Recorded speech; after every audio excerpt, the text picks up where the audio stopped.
3 মাসের মাথায় কিন্তু বিরোধী দল এই দেশে আন্দোলন শুরু করে নাই। এখনকার বিরোধী দলের কথা বলছি। যেদিন আমরা শপথ নিয়েছি সেদিন থেকেই ওনাদের বক্তব্য মাঠে এখন যা বলছেন, সেদিন যা বলে আসছেন সেই ধরনের হওয়া উচিত ছিল না। ছাত্র রাজনীতির নামে যে সমস্ত অপরাজনীতি হওয়ার সুযোগ অনেকে চান করে নেন, অথবা এই যে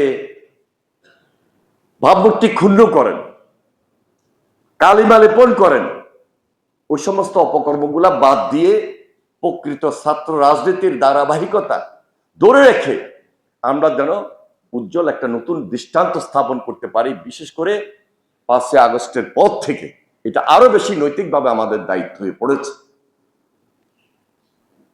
আমরা জাতীয়তাবাদী ছাত্রদল করেছি এবং এটা দিয়ে আমার রাজনীতি শুরু, এটা দিয়ে আমার রাজনীতির ধারাবাহিকতা এখন পর্যন্ত বিএনপির রাজনীতি করে যাচ্ছে। সুতরাং যারা স্বাধীনতার আগে এবং স্বাধীনতার পরেও ছাত্র রাজনীতির ভাবমূর্তিকে ক্ষুণ্ণ করেছিল, 5ই আগস্ট এদের বিদায় হয়েছে।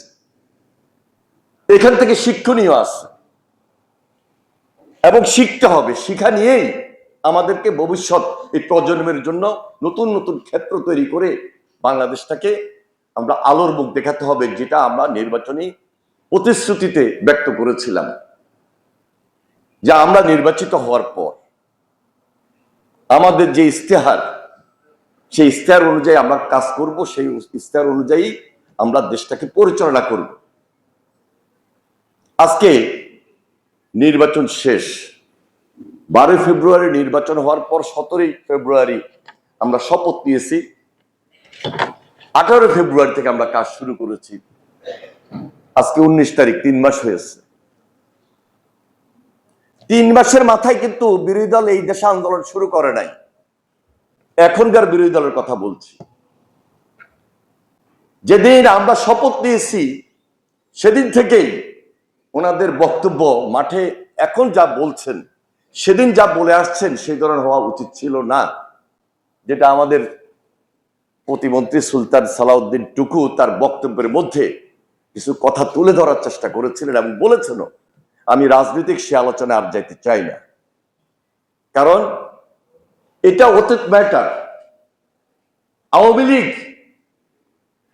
তারা যে দুঃশাসন তৈরি করেছিল, যে ফ্যাসিবাদ কায়েম করেছিল, আমরা এই বিশ্ববিদ্যালয়ে যখন পড়ালেখা শুরু করেছি তখনও দেখেছি।